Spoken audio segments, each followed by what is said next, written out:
I've really not analyzed myself in terms of my own appeal to my audiences, but I'm told and I read in the newspapers that the young people, they like my work. It could be because I think I like young people more than anybody else. Because let's face it, the medium that we work in is a very young medium. You have to feel young, you have to stay young to be able to be in the medium successfully. Because the people who see the pictures are between the ages of 14 and 27, they form the majority. And I think there's no film without romance, because it can tend to be dry. And when you have to have romance in films, I think you have to tap all the elements that are youthful, that are energetic, that are young, that are alive. And you cannot be a good motion picture maker unless you appeal to the young, unless you feel young, unless you know what they feel. And I think temperamentally I feel very comfortable with the young people, with new people. Because number one, I travel a lot, and I think I go around and I see and I move around and I read books also. I mean, everybody reads books, there's nothing new. But then I think the more you have things to say for the young world, the better the cinema, because that's the audience that sees the cinema. It's not the old people who see the cinema, unless it's an outstanding film and they're told, go and see it. But if a film is seen by the young, they talk about it because they have the time to see it. And they have all the energies to see it, and they want to ape. I think, and if your appeal is for the youth, that's an eternal appeal. No matter in what walk of life. You could be a cinema star, you could be a politician. If you appeal to the young, you scored. I think that's very important for the people who are making pictures. What kind of books do you read? Depends. The books, the type of books that I read depends on what I want to read at that moment. Sometimes I feel I'm very unfortunate because I get so involved with my pictures that it takes me about 16, 17 hours a day to be busy with them. And I always feel I'm lagging behind my reading. And I keep on buying books. I love to walk into a bookshop and browse and look for good books. But then they keep lying on my shelf. But the fact remains, they keep lying. I can always take them out when I want to read them.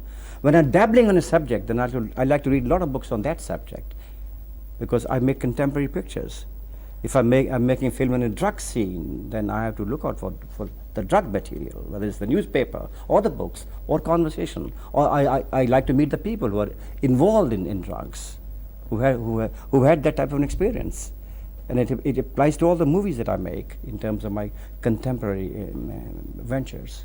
What kind of authors? You must mention a few who are your favorites, so we know what you like. Different kinds of authors. You have different favorites in fiction. I think Irving Wallace writes beautiful in terms of writing, and various others.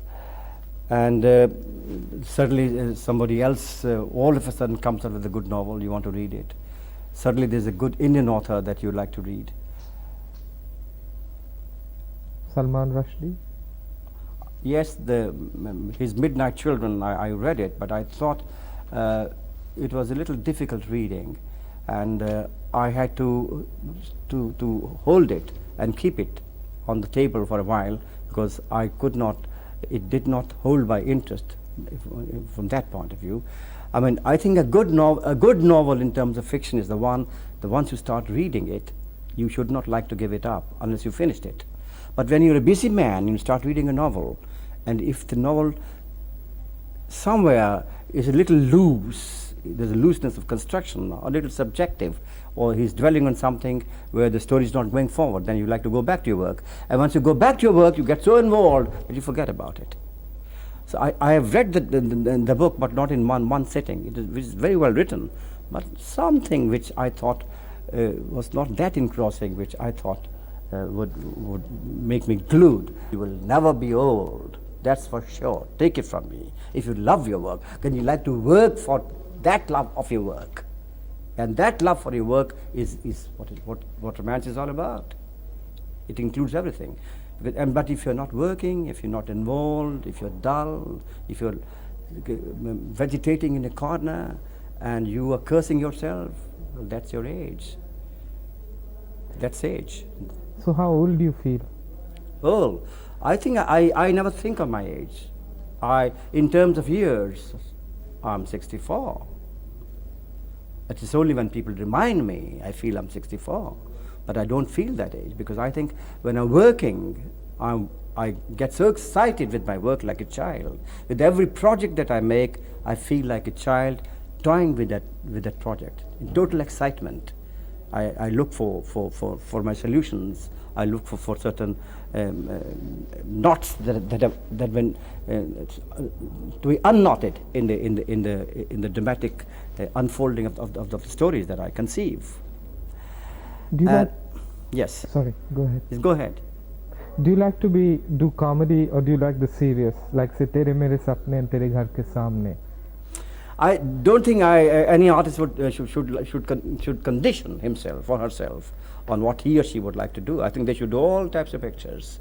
It depends. I mean, it all depends on what the audience likes to see you in. But I think your attempt should be to work all types of pictures. You should be able to do comic roles. You should be able to do comedies. You should be able to do serious roles. You should be able to do action roles. You should be able to do hysterical, farcical roles. You should have that range of versatility. You should really not pin yourself down. But again, the audience has in mind some stars with images, and those images become so strong in certain cases that stars normally do not like to step down from those images, because it disturbs the audience, which is unfortunate to my mind. What do you think of the Kala Bazaar role? Kala Bazaar. Nice. It was Kala Bazaar was singing and action and a bit of an underworld activity, which is very interesting for the audience, and I love performing it. Because the film that I've done so far, I've always done pictures that I've liked to do. No picture has been thrust upon me, and I've not done many pictures in my span of 45 years. If the stars of today, in 40 years, they would have done 500 pictures, the way they don't refuse a picture. But I've never done a picture, never overbooked myself, never done more than 4 or 5 pictures, which include one of my own. And when I'm doing my own picture, creatively, of which I've conceived and written and directing and also acting in, it takes me 17 hours a day to work on that project. So when I'm doing my own picture, where's the time for me to do outside pictures? There came a time when I switched over as a director, I chucked all the pictures, I stopped working outside. How many have you done about? Do you know? I think people say so. I think they say done about 105 or 106. I've lost count, but that's not much by today's standards. Imagine starting my career in 1945. 1945, I was very young. 1945 to 1988, doing only 105 pictures is nothing by the standards of today's actors. Mm-hmm. You meet an actor of today who's been in the limelight for 3-4 years, they probably already have done 70-80 pictures. Kala Bazaar, how did you shoot outside Metro? You remember? We shot outside the Liberty Cinema. We shot the premiere of Mother India. We sought the permission of the late, very beautiful man, Mr. Mehboob Khan. They were holding the premiere, and he had invited all the stars to come and attend the premiere. And we had a sequence in the movie where these boys, they sell the black market tickets. So we spread around, and we had the cameras catching us, and we were after the stars with the crowds, with the audiences, and Goldie was picturizing each one of us. That was great fun. It was a sequence in the film itself. Who thought of a black market fellow being the hero? Goldie, Vijay, very, very clever man. Vijay Anand is a very clever director, and I think he's intelligent, and he thinks very, very nice ideas.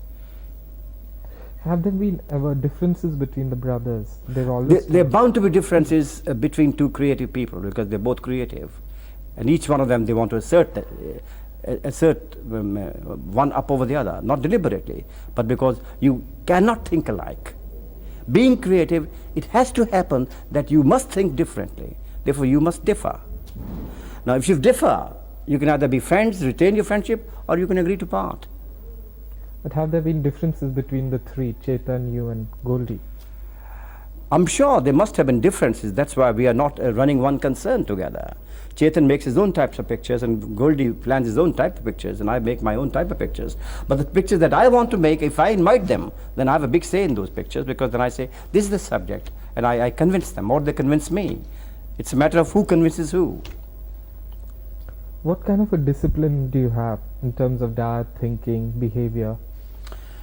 The discipline is again in the subconscious mind, because the very fact, I think if an actor is projecting, if a hero is projecting himself on the screen, and if he's the darling of the nation, I think it becomes his bounden duty to look good on the screen. He should not be just an eyesore for an audience with a fat belly and playing a police officer, or with 3 chins or 2 chins, or with lines on the neck. I think it's a beautiful, beautiful medium called cinema. You look for beauty on the screen, and beauty has to be planned, beauty has to be given to the world. I think that's why a little discipline on the part of actors is very important. I think you have to be an ascetic, you have to be a yogi to achieve something in life. Unless you're a yogi, you cannot be great, you cannot be an achiever. And it does not just necessarily apply to the movies, it applies to all the professions. Wherever you go, whatever you want to achieve in a big way, you have to sacrifice something for that achievement. That's important. Others give it up. You retire, say, look, enough, I've achieved enough. Now I want to eat and drink and make merry and sleep. I've achieved, I'm looking back into my past. Well, that's okay. Then people talk of the past. But if you want to be in the present and in the limelight and in the show business and on the screen, I think you owe it to the world. You owe it to the audience. You owe it to yourself to look after yourself, so that at least you look good as much as is possible. You never feel like taking it easy? Easy? Oh, I take it easy sometimes. Even during my great moments of planning, I take it easy. The best work comes out of taking it easy. The more effortless you are in any creative work, the better it is. But if you mean relaxation, that's different. But I think everybody needs relaxation, but the relaxation cannot be for long. If you switch over from one thing to another, that means relaxation. I'm directing for 4 hours, suddenly I'm going back into my makeup room, and then I'm facing the camera, and I go back, then I'm reading a book. That's relaxation. Not much is known about your wife, Mona. I mean, she just disappeared. Well, you know about her. The whole world knows about her. Mona. Mona I met on the sets of Bazi. We did 2 or 3 pictures together. We fell in love. We married each other. Then Mona was not very keen on acting, and she gave it up. Why wasn't she keen? Well, it varies from individual to individual. She hardly had done 3 or 4 pictures. She was not ingrained that much in the show business. And she said, I'd rather get married and not do any pictures. The only picture she did after marriage was Navketan. Then she had a baby. Her interest lay somewhere else. So these answers can only be given by the individual concerned. Because she was not that professional yet when she got married. And she had not done any outside pictures. Has she become a recluse? One doesn't see much of her. I think she has a lot of friends, and she has her own circle. Maybe she does not move into the movie circles. That's why it's not written about. What you read in the magazines is about the movies and the movie people, the movie magazines. And there are a lot of people who would like to be written about. She's one of those. But you've had a good marriage. Yes, well, evidently, we're still living together. We were happy. We have 2 kids, we're very happy. What's Sunil like? Do you think he has what it takes? I think he's quite a lot like me. He's very introvertish, he's very withdrawn, Sunil. He's shy, and he's obstinate, he's stubborn, and he wants to make it in a big way. He does want to make it in a big way, and I think he will. And because his dogged perseverance will help him. And his 2 films are awaiting release. One is the one made by Goldie for him, Main Tere Liye. One is a film that he shot in Chicago called Car Thief. And now he's making a picture with newcomers, a picture called Savdhan. He's going down south to Kerala to shoot it after a few days. So you never know. A lot of people make it a little late in life. A lot of people, after having got a break, don't make it. A lot of people make it and then lose it after a few years. So who knows? Nobody knows. Because he's still life ahead of him. What about Devina? What is she like? I mean, is she Devina is a bit of an extrovert, very unlike Sunil, because Devina she's happy-go-lucky, and she loves fun. And I sent my kids to Missouri for their education, and then I sent them abroad. And Sunil went to America, Davina went to Switzerland, then she went to London, she learned photojournalism, she wanted to handle the camera, which she does handle very well.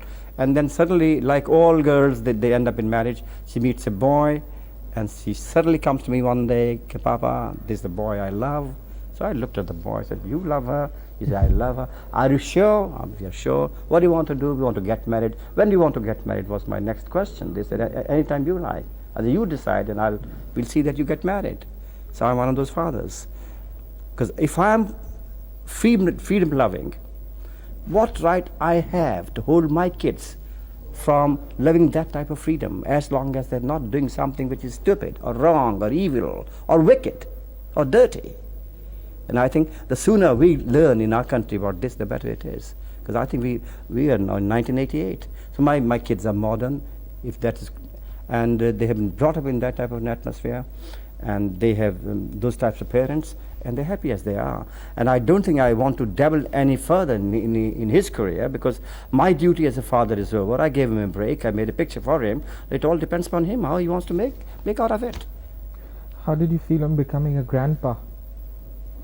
Well, I still feel the same, except that it's a good feeling to have a small little child and playing with the child, and it's a very cute little girl, and Davina wants to flaunt it all the time.